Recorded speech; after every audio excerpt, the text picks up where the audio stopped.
we heard the red alarm sound, and when we hear this alert, it means that we have less than 15 seconds to run to shelter because rockets are falling.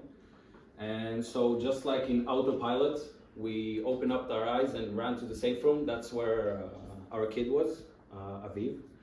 And a rocket just started falling after about 10 seconds, and it was very massive. Like, I don't remember anything like this in the past 20 years I've been in the kibbutz. Like, we used to rockets falling on us. It's something that came normal because, okay, and but this time it was super massive. It just didn't stop fall, and around the house we hear a lot of explosions. And because I didn't have the time to shut the metal blind on the window of the safe room, so I grabbed Aviv and we sat on the floor so then we'll be more protected. And after about 10 minutes of massive rocket shootings, there was about 30 seconds of a break. And at that time I had the option to jump and close the metal blind of the window of the safe room. And at that point we felt super safe because you are in the safe room, the door is locked, the metal blind and the window is locked, and nothing bad can happen. Like, you're in a safe room, so that's what it's for. And about after another 10 minutes, the rocket stopped, and I opened up the door to go out and continue our day, to just start our day. Even if it started bad, we used to rockets falling, and then you just continue a day. But as soon as I went out of the door, I heard gun sounds, like someone is shooting a gun. And hearing a gun sounds, it's not something we're not familiar with, because we live very close to Gaza. As you can see, this is our kibbutz. This is the border, and this is the city of Gaza. So if we look just at the satellite picture, so this is our kibbutz, and the first houses are around here, and the first houses of Gaza are here. It's less than a mile away. It's very close.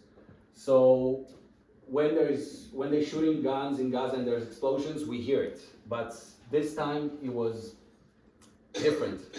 I knew it came within the kibbutz, and at that point I realized something else is going on. And I picked up my phone, I called my dad, and I told him to lock the doors to his house because there's shootings inside the kibbutz. They're shooting rifles inside the kibbutz.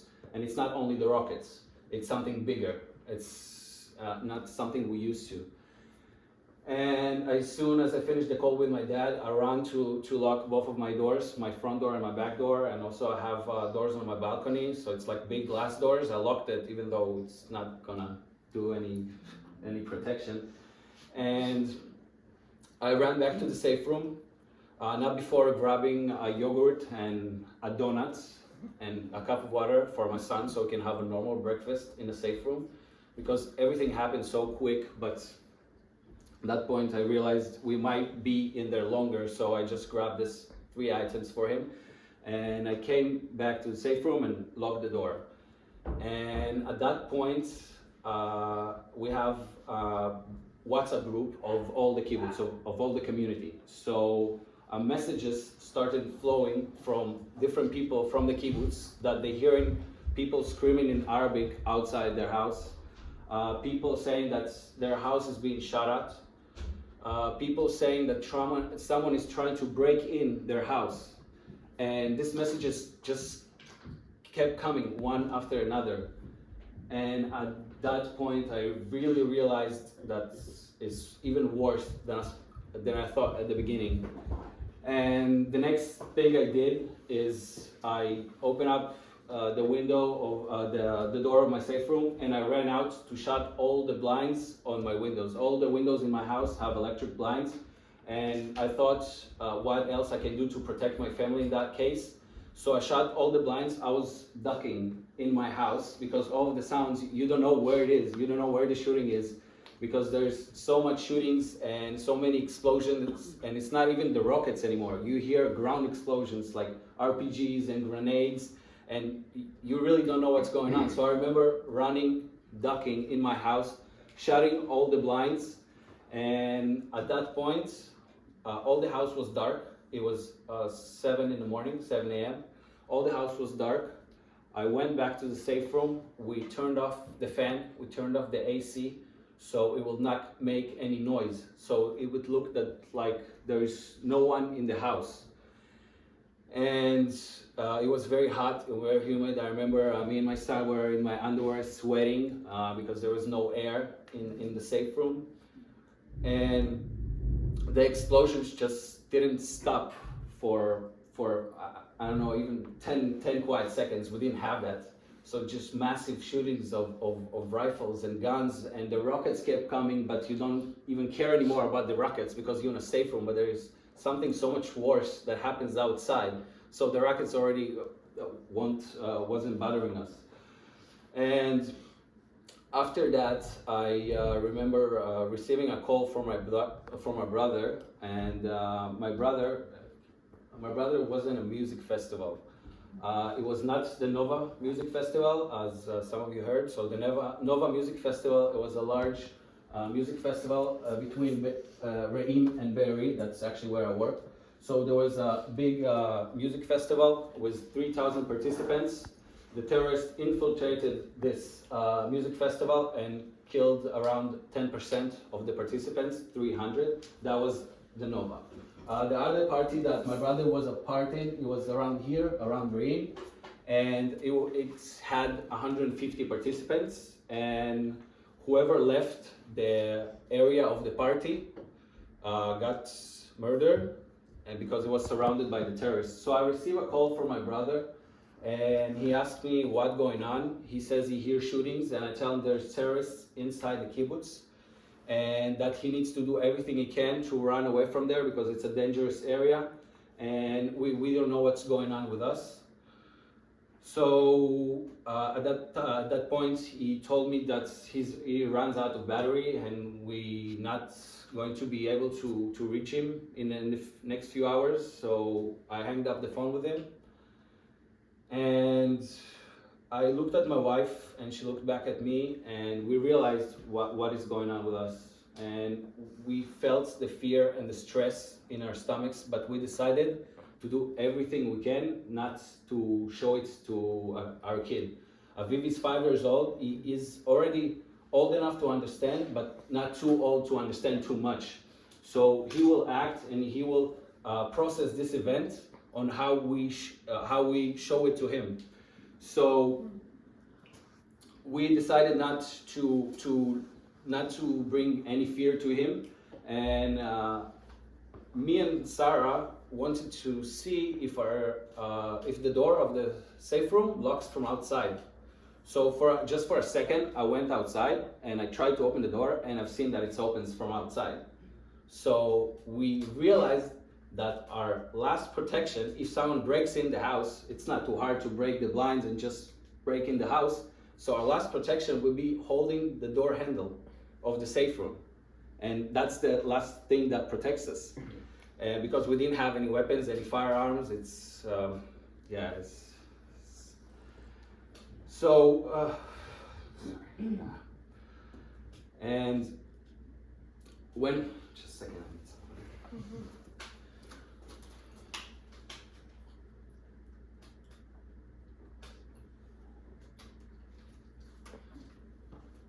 We decided to do shifts on the door handle. So one of us will hold the door handle up. Even though that there is no one physically in your house, you feel more safe when you hold the door handle up. So we decided to do the shifts on the door handle, and the other person will play with Aviv, we'll read him some books, we'll play puzzles. In that situation, it was very hard to concentrate on other things, but we had to do it to keep our son busy. And he started to scream and play, and we told him that he needs to be quiet. And he asked us why does he needs to be quiet. And we told him that there's bad people outside and we don't want them to know that we are in here. So that's why everything is dark and we need to be quiet. And he understood it, and then he was quiet. At that point, I remember opening Facebook, and on the first thing that pops up, it was Facebook Live. And on this Facebook Live, there was a family that I'm very familiar with. They live 2 rows behind me. They were sitting on their kitchen floor. The dad hands was covered with blood. Their kids were with them. Another family, another 2 parents of different family were sitting with them as well. And at that point, I realized that we are probably not gonna make it through, and we are not going to survive, because they are being captured in their own house. In this Facebook Live, I was able to see the gun of the terrorist that was holding them captive in their own house, in their kitchen. And it was very, very hard to process all that information. And after about 30 minutes, a message from my mom pops on my phone. It was not directed to me, it was on the WhatsApp group of all the kibbutz. And my mom says, there's terrorists in my house, there are 3 of them, and I can see them through my cameras that's in my living room. I watch them currently being in my house, please send help. I try to talk to whoever I can and just send to people in charge in the kibbutz the exact location of the house, so they will send soldiers there. I didn't know if it will help, but that's the only thing I could do to help my family. And all this time, the sounds of shootings and explosions and rockets didn't stop even for a minute. Another 40-50 minutes went by, and my mom sends another message. Please, the terrorists are still in my house, send help. And after 50 minutes that no one came to her house, I realized that they're probably not gonna survive, because the terrorists are still there for almost an hour and no one comes to help them. And I realized that I need to say goodbye to my parents. In their house, there's 2 safe rooms. In the other safe room was my youngest brother. He's 18 years old, maybe in some of your ages. And he was alone in the other safe room. And I told my parents that I love them. I told my youngest brother that I love him, and he was alone. I told him to stay as calm as he can. And I don't even know or realize how hard is it to be in this alone. At least I had my wife and my kid with me, but being alone through all this. And I said goodbye to him, and I looked at the watch, and I've seen that we've been in the safe room for almost 5.5 hours, and it's crazy that you don't feel the time. And we didn't even have anything to eat or anything to drink. We didn't went to the toilet. My kid ate his yogurt, but for him at least, he had something. But in that situation, with all the stress and adrenaline, you don't even feel the need to do basic things like go to the restroom or eat or drink. You don't think about anything. And after saying goodbye to my parents, the cellular reception fell down. So all the contact we had to the outside world is gone. Now the only thing we know is what we hear from the window. So at that point, I said goodbye to both of my parents. I said goodbye to my youngest brother. My middle brother was at the music festival without battery, so I didn't know what's going on with him. But I did see at that time some footage from the Nova party and all the terrible stuff that happened there. And just look at my wife, and I don't know what to do, but I didn't even break down for a second, because in that situation, you don't have the time to look even 5 seconds backwards. You have to live every second forward. You don't even look, even though I said goodbye to both of my parents, and my brothers were in danger, but you just have to continue on and on thinking about the next and how you're going to survive this. And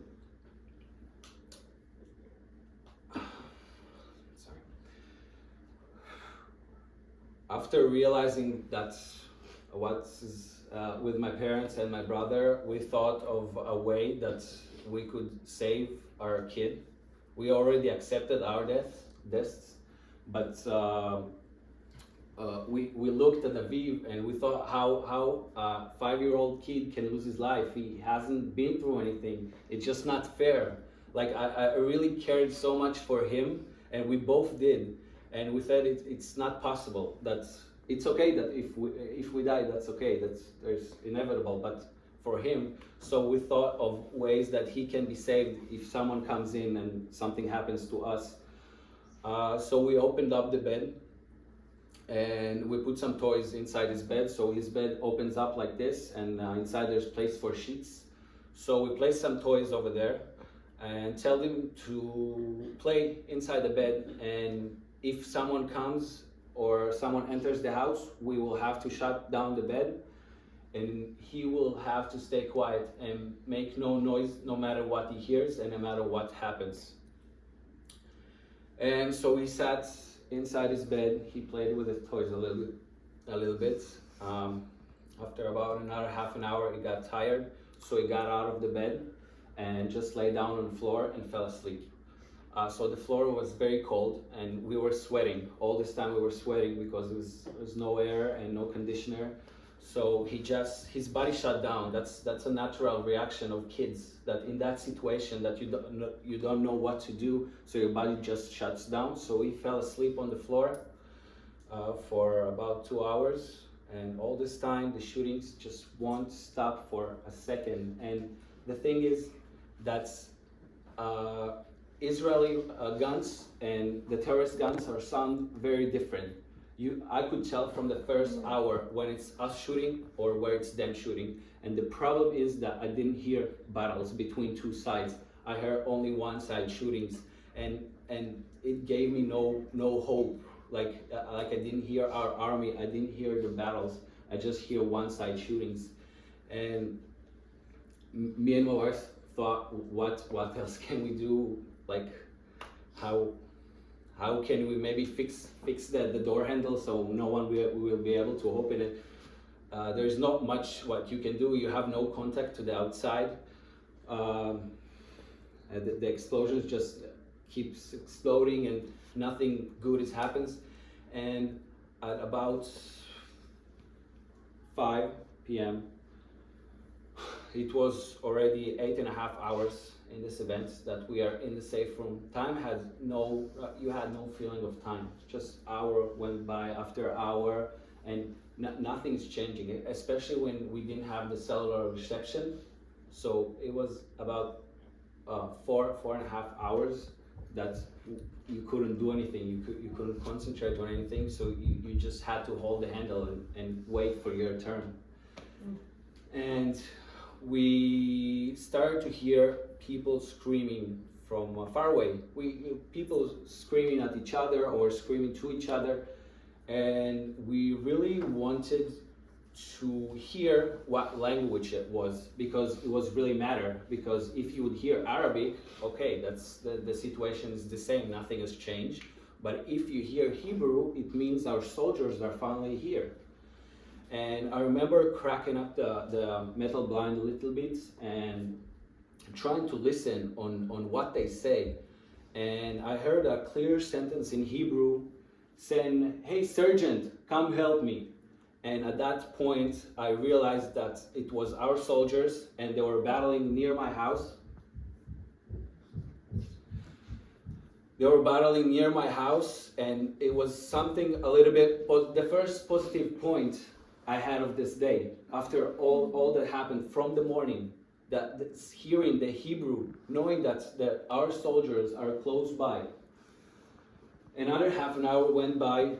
The battle started to occur even closer to our house, and at that point it was my shift to guard the door. My wife was playing with my kid, and I remember a gun smashes the blind in the living room, in our living room. And it just keeps hitting the blind until the blind breaks, until the window breaks. And I call my wife and I'd say, "Come help me to hold the handle. We've been waiting for almost 9 hours for someone to come, and now it's the time. Come and help me." And then we both held the handle. After about a minute, the person who was trying to break the window stopped, and there was quiet for another a minute, and then I hear a clear clear sentence in Hebrew outside the safe room, from outside the window of the safe room, and it was, "I can't break it." So it was a sentence in Hebrew saying, "I can't break it." And I thought for a second, and then 2 seconds went by, and we hear 3 knocks on the window. Tzahal, Tzahal, Tzahal. IDF, IDF, IDF. I didn't think for a second, and I straight opened up the window because, like, who else could it be? Like, I just waited for this a little piece of hope that we maybe be saved from this situation. And I opened up the metal blind, and I remember seeing 5 soldiers. Face of a particular soldier I remember clearly. It was a blonde soldier, an officer. It was the face of an angel. Finally seeing someone that came to help you and rescue you after 9 hours of this terrible, terrible day. And I opened up the front door. They came to my house, cut all the positions on the windows on the back side of the house, so we'll be protected. I remember a soldier coming in the safe room and coming and talking to Aviv, giving him a high five, and he said to him, "Hello, I'm Yaakov."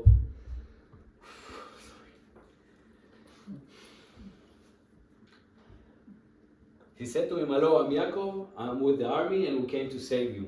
And it was very emotional. He had this patch of an Israeli flag, and he just gave it to him.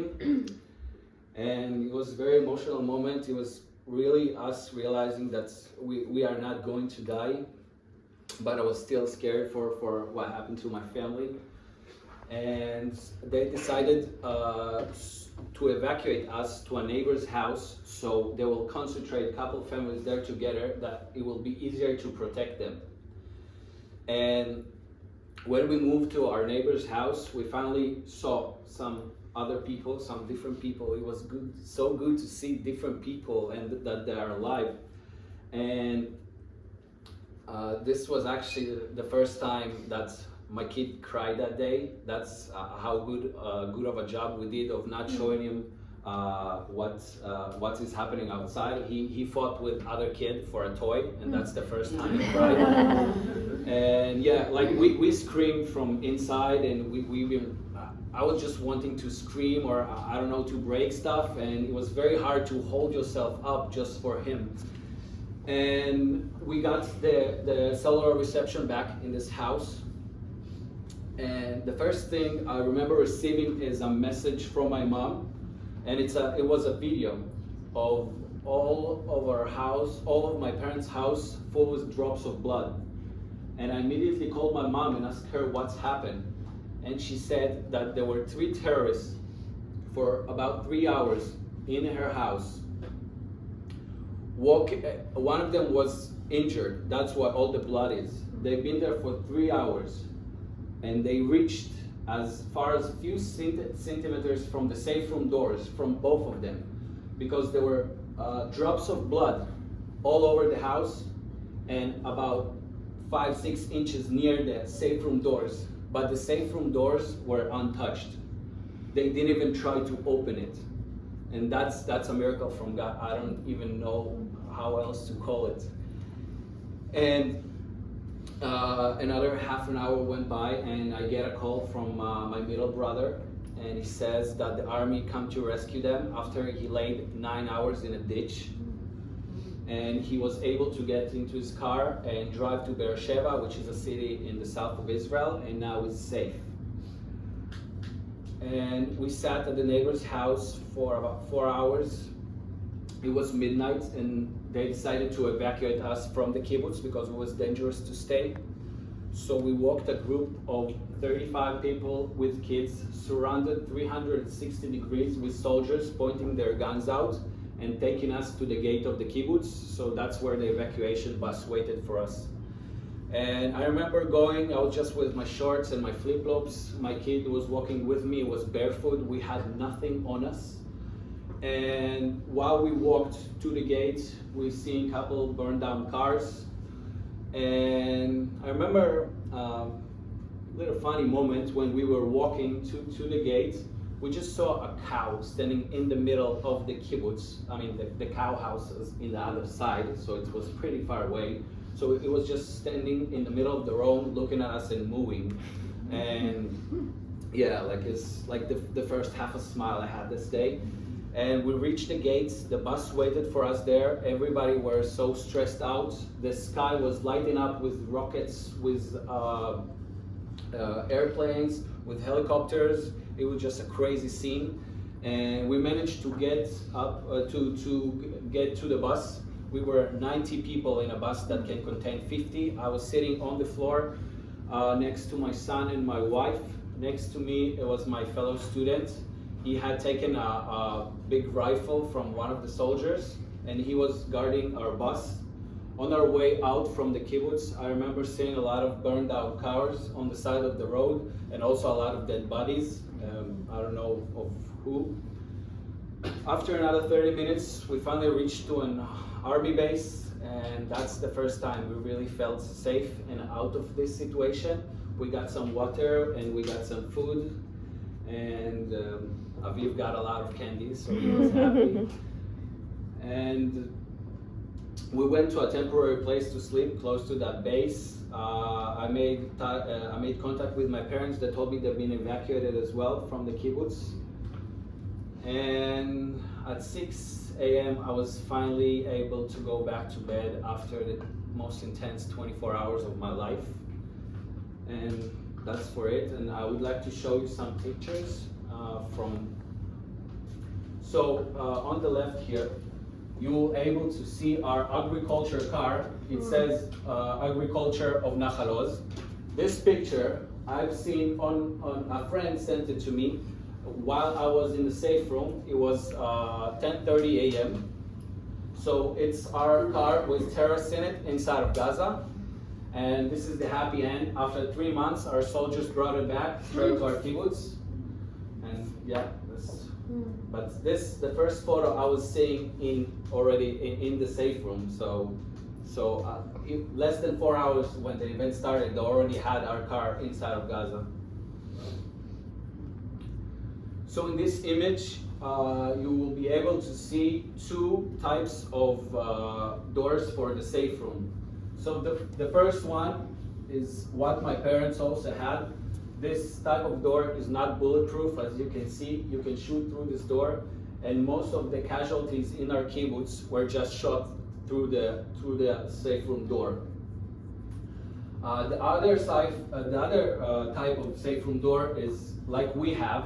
It's a bulletproof door. It weighs about 200 pounds. It's very hard to close it, and you cannot shoot at it. So what they did, they just put in explosives from outside, and the door opens wide open.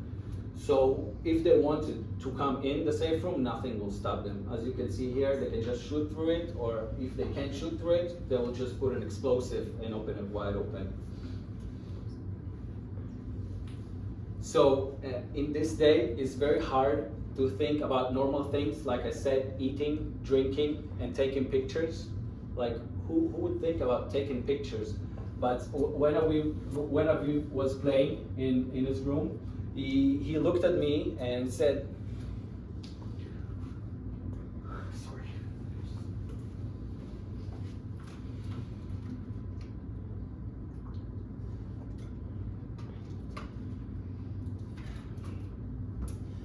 And said, "Hey Dad, look at me, take a picture of me." So I had to take it, and as you can see here, here's the half a donut from the morning. He didn't really like it.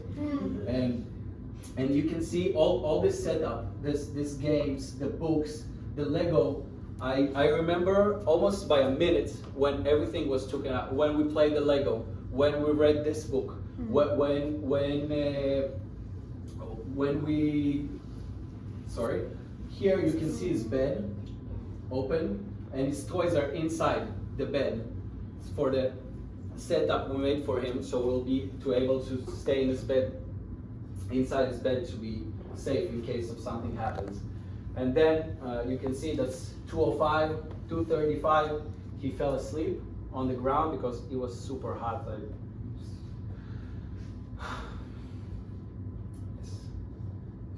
Yeah, and that's our family in normal times, in a vacation.